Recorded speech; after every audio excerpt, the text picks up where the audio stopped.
morning mga kababayan. Bigyan natin ng komento at reaksyon itong matapang na pagsasalita ni Toby Chanco sa hearing kahapon sa Kongreso. Grabe, bilib ako kay Toby Chanco. Talagang gusto niya talagang i-bulgar kung sino yung mga kumukuha ng pera dyan sa kabayan ng bayan, dyan sa Kongreso. Harap-harapan niya sinabi dun sa hearing na ipatawag si Mayor Magalong dun sa hearing. Hinamon niya si Abante na si Congressman Abante na mag-motion para imbitahan si Mayor Magalong humarap dun sa Kongreso at pangalanan na kung sino yung mga sinasabi ni Mayor Magalong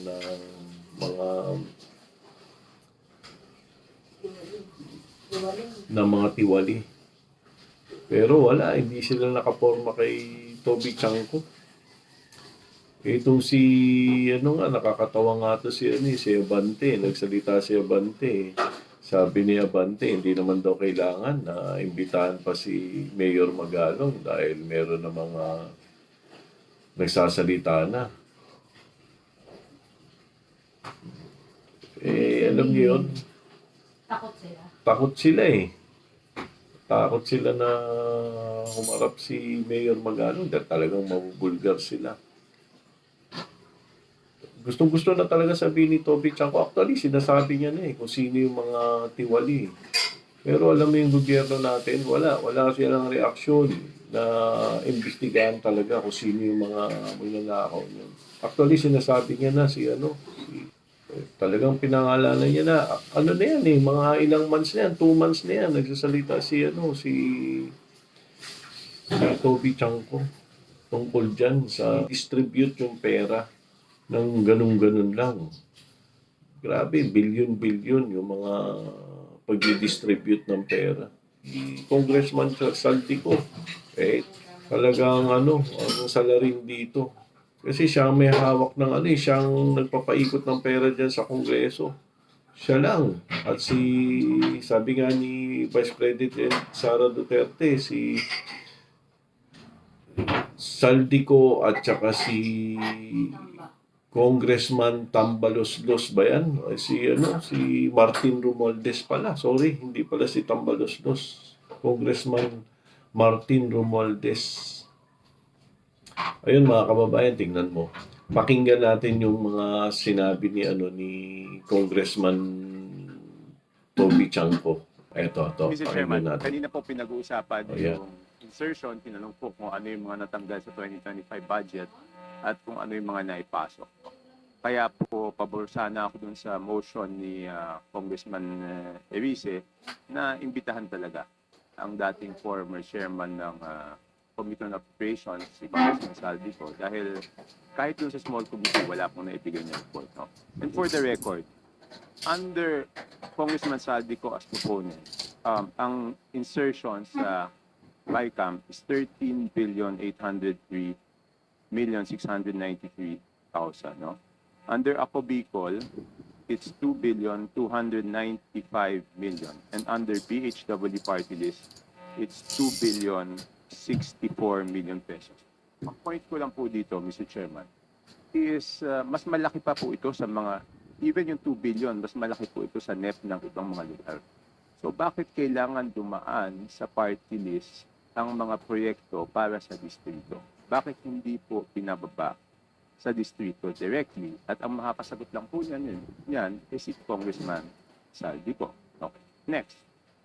Anyway, pangalawa po, nakita ko po yung listahan ng invited resource persons. Hindi po ba natin inimbitahan si Mayor Benji Magalong?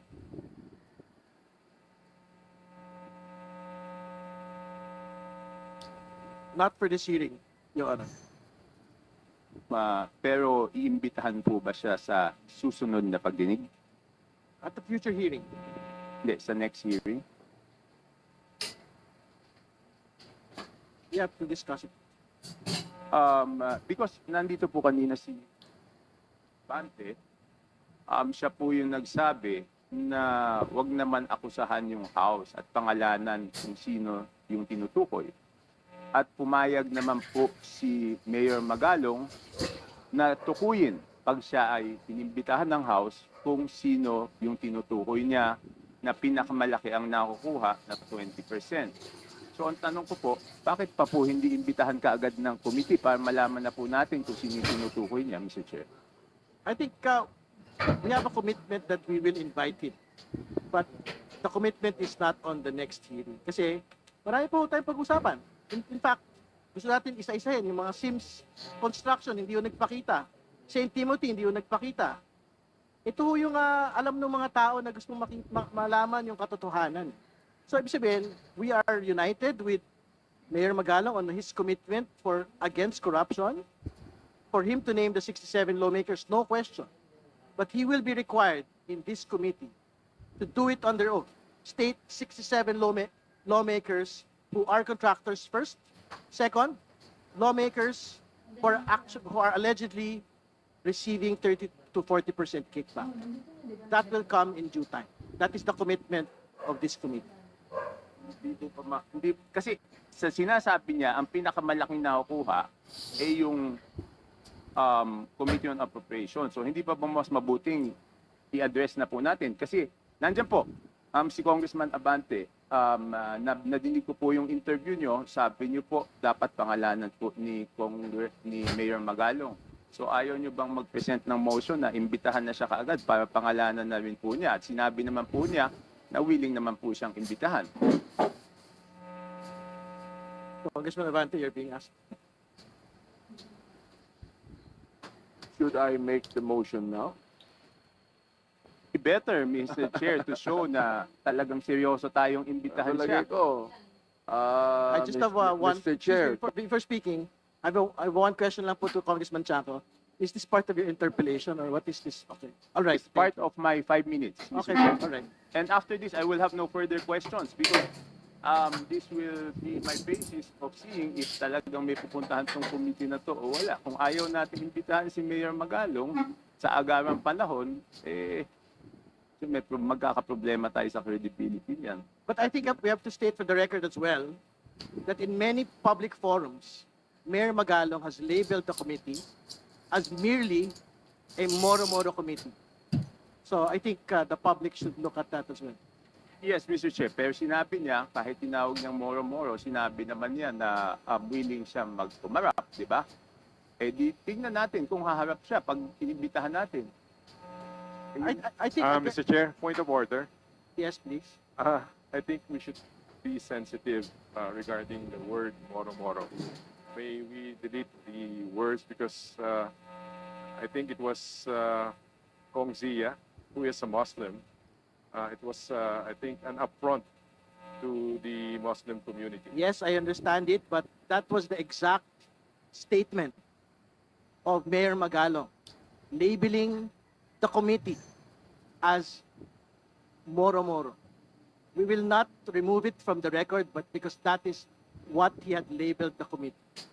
Mr. Chair, just coming it from the members of the committee and saying that it is moro-moro, I think it's quite personal on the part of the members of the Kabayan, sa ulitin na susunod nating reaksyon. Thank you. Good morning.